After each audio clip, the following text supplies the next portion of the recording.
Healthcare has largely become a political weapon of mass coercion. Welcome to Freedom Alive.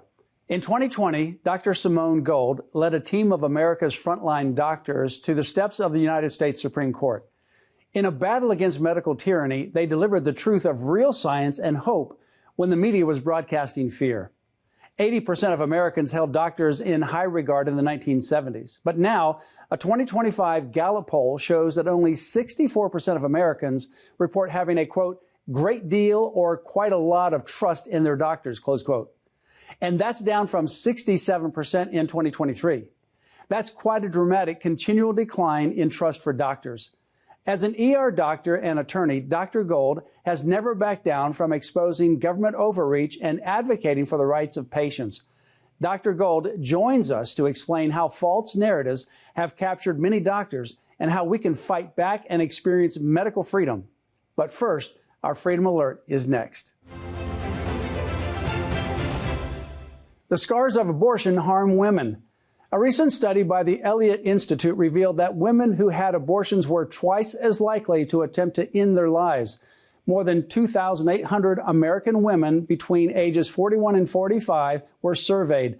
Among the women with a history of abortion, 35% of them had attempted suicide.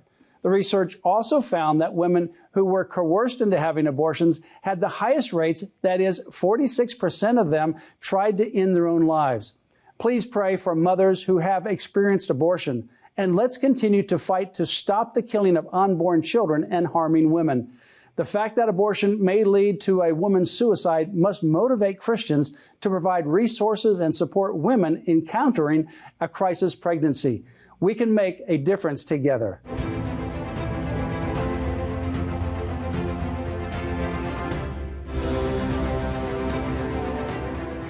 I'm pleased to welcome my special guest, Dr. Simone Gold. She is a medical doctor and also a Juris Doctor as well. She graduated from Chicago Medical School, earned a Juris Doctorate degree from Stanford University Law School. You have served in a number of minority communities as ER doctor for over 20 years. You've also worked in Washington, D.C. for the Surgeon General, as well as for the chairman of the U.S. Senate Labor and Human Resources Committee. You're also the founder of America's Frontline Doctors and now founder and CEO of Gold Care at goldcare.com. You have a long credentials. I don't have time to go through everything, but welcome to Freedom Alive, Dr. Gold. It's wonderful to be here. Thank you, Matt. You have become well known because of COVID. I remember the time when you went to Washington, D.C., and you led a press conference in Washington, D.C. during the height of COVID, and you were there with other medical physicians from around the country, speaking common sense and truth to the nation with regards to the issues involving COVID. What brought you to the point where you got involved in that issue? I was working as an emergency physician for more than 20 years, and what I was seeing on the ground in 2020 did not match either my education or my real-time experience with COVID. The government coronavirus task force meetings and the media were saying things that were objectively false based on reading the research and based upon my direct experience with patients.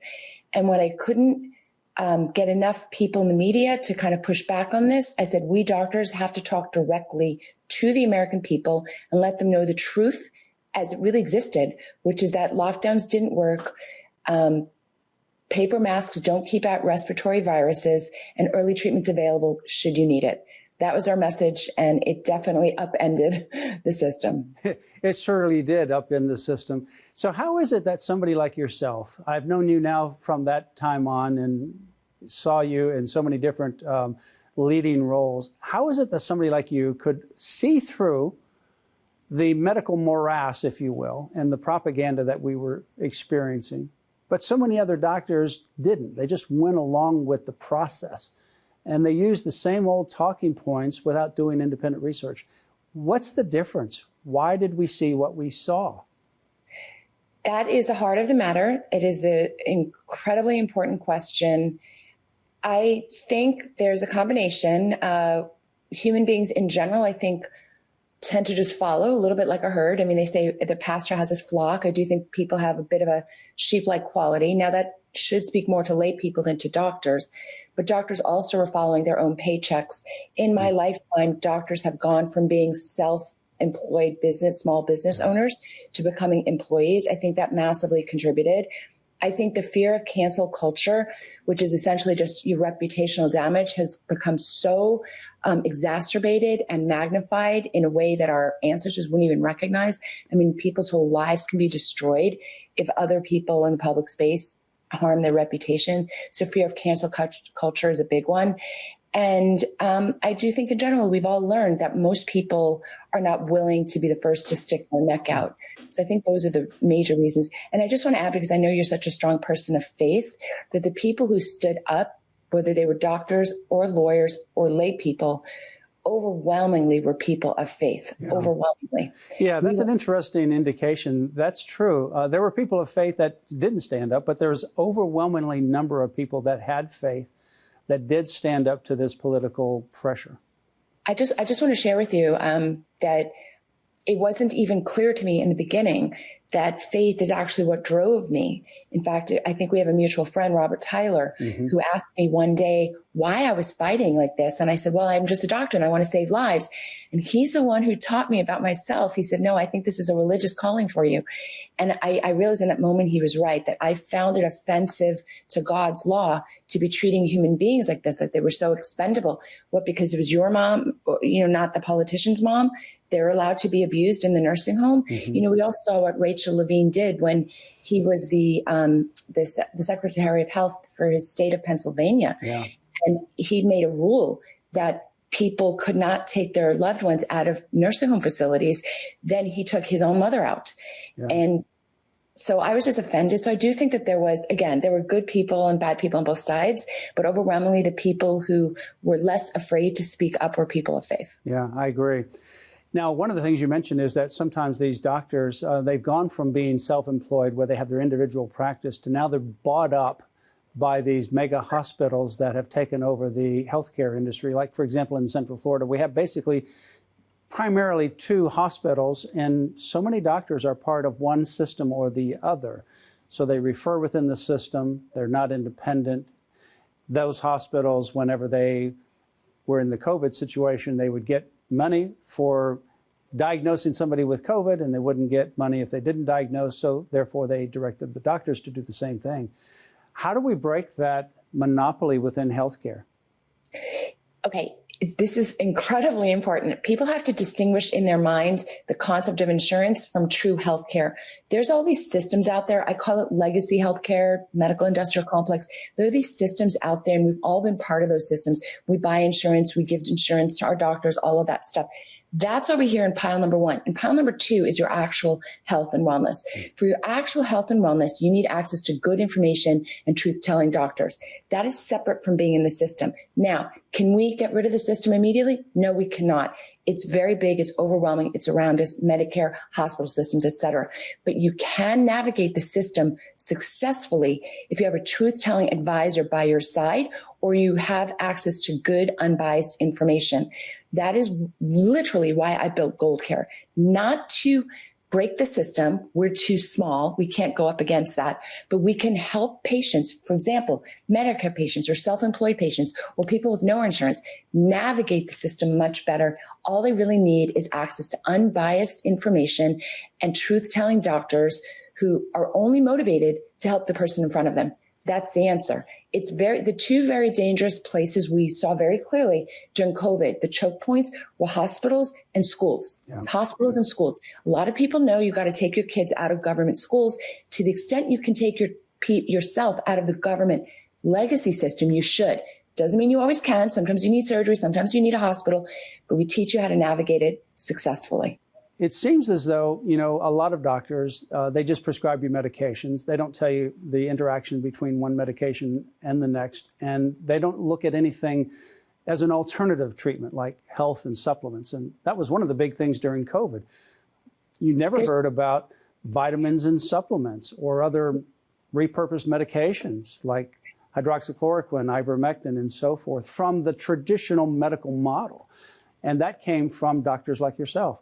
Why is it that doctors coming out of medical school are so myopic and really they don't learn about alternative treatments like what you are engaged in addition to traditional medicine, until after they're out of medical school? Yeah, it is interesting. The doctors who mostly spoke up were really mid-career. They weren't young, they weren't old. It was very noticeable. You needed experience and wisdom that you gained for a while. The system is absolutely rigged to push drugs. And it's heartbreaking a little bit to say that, because I do appreciate excellent pharmaceuticals. They certainly can be life-saving. So I'm not against that. I'm against the overuse, and I'm against the medicalization of ordinary medical conditions. We treat sadness or anxiety as a condition that needs to be medicated. We have gone down the wrong path when it comes to treating or trying to avoid like heart attack or the coronary artery disease. We've kind of gone down a financially lucrative path instead of another path. Same thing with diabetes. The system is geared towards 15-minute consults, of which 8 of those minutes are spent documenting. And the only solution in that short time frame really is to refer you to a specialist, refer you to a test, or give you a prescription. That has to stop. That is fundamentally what's wrong. What has to happen is the doctor and the patient have to talk to each other, and the patient has to explain himself, and the doctor has to give solid information without any other incentive. It's so refreshing because, insurance, the 2 big driving things, it seems as though, obviously medical schools teaching a certain model, which is not anything to do with alternative treatment other than the traditional medicines. And then you've got the insurance, which is controlling essentially healthcare decisions by doctors. And then you have these centralized medical complexes with regards to the hospitals that are buying up all the different facilities and conglomerating and then employing all the doctors that otherwise were in private practice. But I think we're in a new day, and I'm hopeful that the future is going to change. Matt, I'm right there with you. I'm actually very optimistic. People just have to come find the alternative solutions. We have them in the banking space. We have them in the education space. Now we have them in the medical space. You just have to kind of open your mind and realize we're at like a tipping point, a transition point for most Americans to think through, why am I doing it this way? And is there a better way to do this? And there's a better way, certainly in the medical space. Well, one of the areas I think where sometimes we've seen this both in counseling and in other areas, we see it in law as well, but in medicine, you've got this political ideology that clouds medical science decisions. And one of those clear areas, obviously we experienced it in COVID.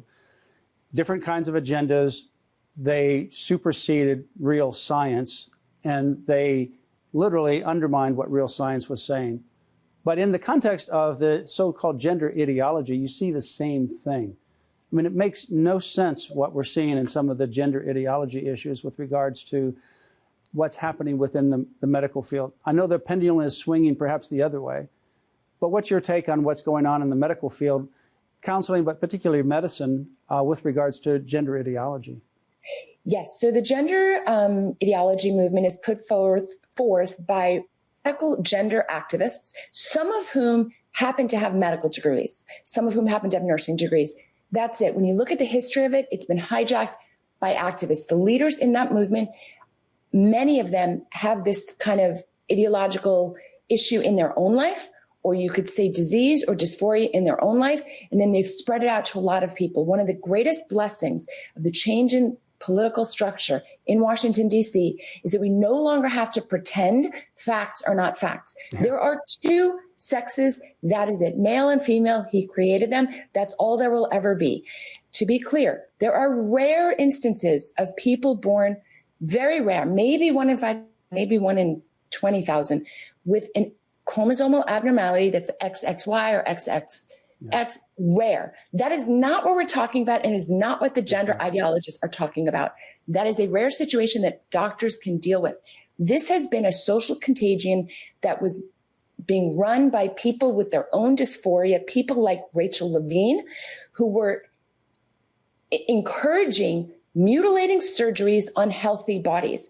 Not only were they not helping the people with the thoughts in their head and the concurrent depression, anxiety, autism, which was in the majority of cases of children being treated, but they were then mutilating healthy bodies. the tide has absolutely turned on that. I hope it turns ferociously. These doctors need to be put in jail for mutilating children. Matt, I probably feel more strongly about this than you do, but they have taken children and robbed them of their birthright. Yeah. They've made them impossible to have children, impossible to breastfeed with a permanently disfigured body. That requires prison time, in my opinion. And that, by the way, will stop the doctor's financial interest in offering these procedures. Dr. Gold, I'm 100% with you. I think some of these people need to go to prison. There's a doctor down in South Florida. I don't know if she's still doing what she's doing now. But her nickname that she did herself is Dr. Titus Deletus. And she has smiley faces if she's done a certain number of total mastectomies in a week of teen girls, and frowny faces if she only did a few of those a week. And she's on TikTok, and she has several 100,000 viewers, and she promotes this as though this is the panacea. And here's the real thing that just makes me angry, is that these girls or guys, in her case, it's all girls primarily that are coming to her for these mutilating surgeries. They have real issues going on. They have anxiety. They may have something of the autism spectrum. They have depression. They have body image issues. They have issues, and they're seeking help from a professional. And they are happy whenever they hear, I've got the fix for you. Mm-hmm. I'll give you these drugs, puberty blockers, cross-sex hormones, and then we'll go through surgery because you just were born in the wrong body. And that person believes that lie. Dr. Gold, you have, as part of America's Frontline Doctors, led in so many different areas, but you also have some cases that you've worked on as well, both as experts and other issues that are part of your mission. And you have a case that has just been accepted by review for the United States Supreme Court.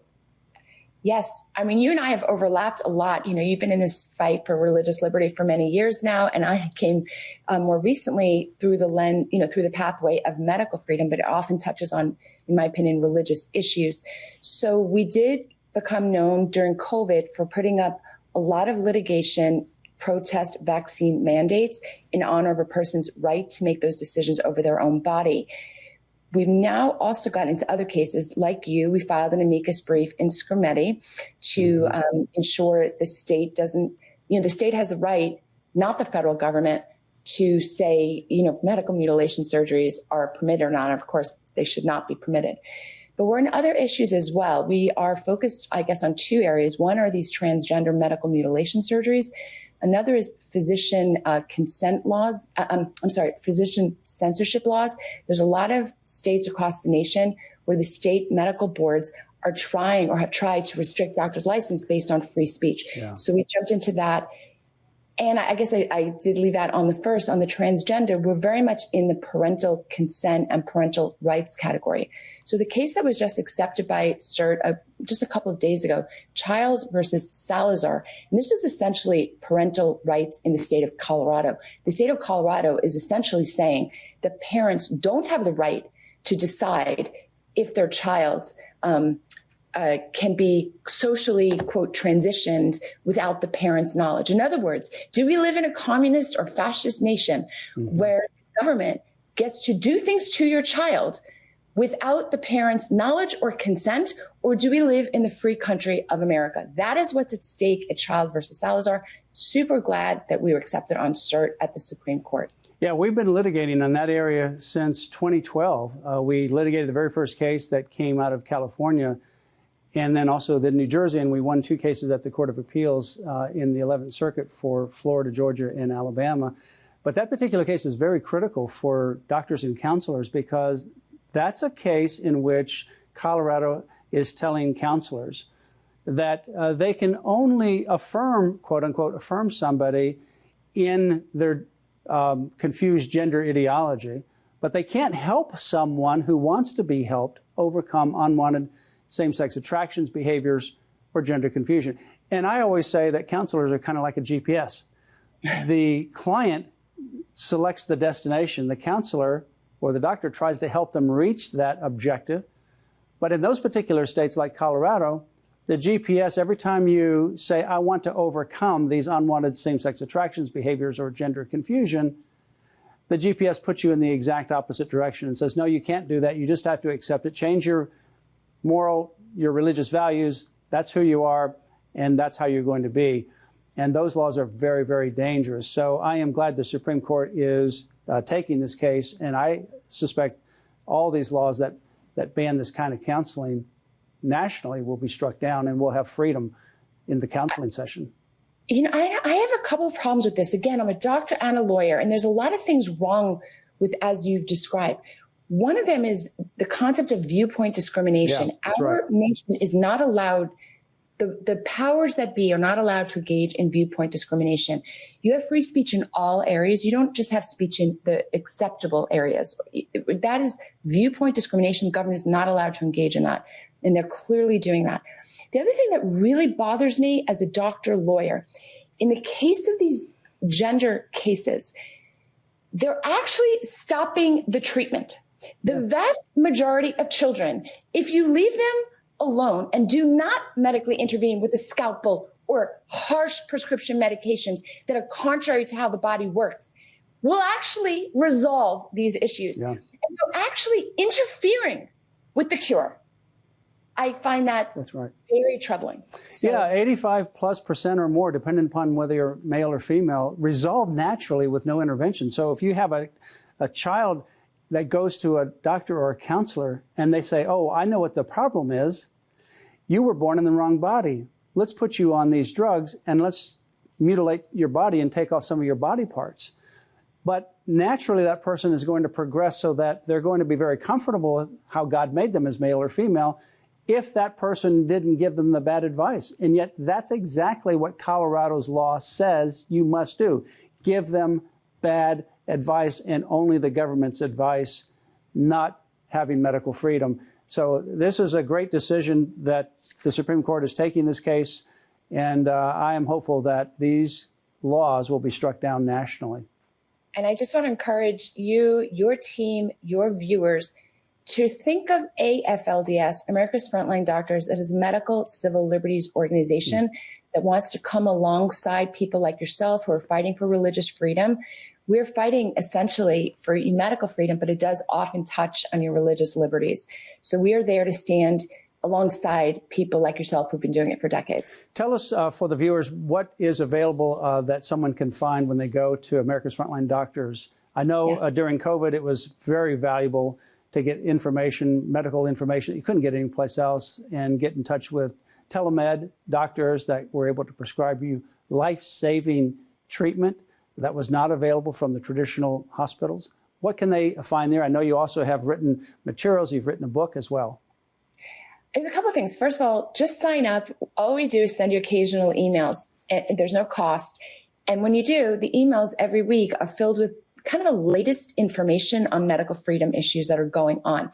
You know, is Fauci ever going to prison is a big question we get all the time. You know, what's happening in the transgender space, and, you know, what's happening with Secretary Kennedy, you know, in the MAHA movement. So those are the kind of emails we send out. Another big thing that we do is we have daily dose videos, which I don't even think you know about, Matt. But one of our doctors does these, we call them daily dose. We do them about 3 or 4 times a week. And he has a 3 or 4 minute video on just like a cool, hot topic. Those videos are fantastic. So you also get those on aflds.org. So it's just a resource for everybody. It's nobody really does the kind of content that we do, which is very like medical freedom specific. And we just welcome everybody, aflds.org. Well, that's one of the benefits of COVID. I mean, there were some things that came out of COVID that were actually beneficial. We learned a lot. And one of them is what you're doing on the cutting edge of medical freedom. Whoever thought that we would have needed medical freedom, but COVID certainly showed us that we do. And right now, with RFK Jr. there in the cabinet as the head of HHS, there's a lot of things to talk about, both in the big pharma arena as well as in just food substances and making our food healthy again. You know, I just want to comment on that specifically. So, right, there's 2 things. There's the drugs like the FDA and CDC and NIH and the research. And then there's, of course, agriculture, like what are we putting into our food? Native peoples have always known that food is medicine, medicine is food. It's very important to naturopathic doctors that we treat food with the respect that we haven't treated it. That's one thing. But as a doctor, I also want to point out, people got pretty upset with Kennedy because he had done that editorial about the vaccines, the MMR vaccines. But if you read the article, I think the headline was perhaps written by somebody other than Kennedy. If you read the article, in the article, he said that the vast majority of measles cases had been resolved long before the measles MMR shot was put out to the public, which is true. And then he also advocated for vitamin A, because if you had low vitamin A levels, you did poorly.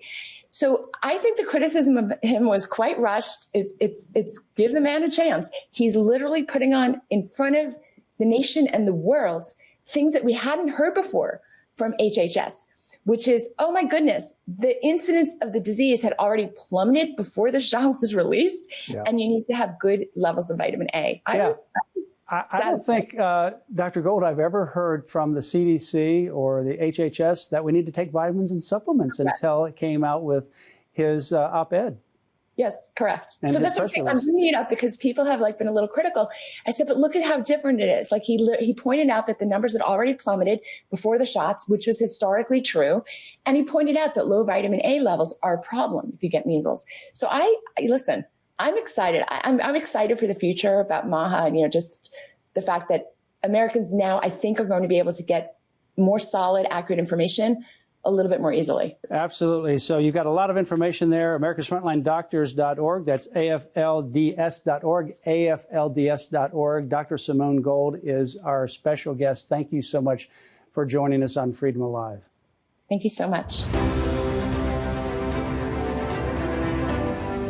COVID was such a bad experience in so many ways. Churches locked down. You couldn't go to hospitals to visit loved ones. You got certain kind of cookie cutter treatment.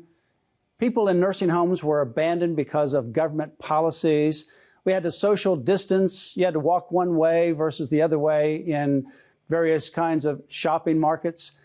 And as a result of that, however, what was intended for evil, good can come about. And I think that's really the message that Dr. Simone Gold is bringing to us. Medical freedom. Medical freedom is something that maybe we took for granted.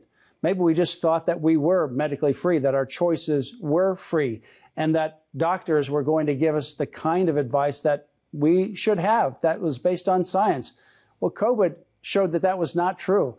What COVID did, however, is show that we must research individually and take control of our own health care, and the kind of doctors that treat us, and question them, challenge them, and even look for alternatives.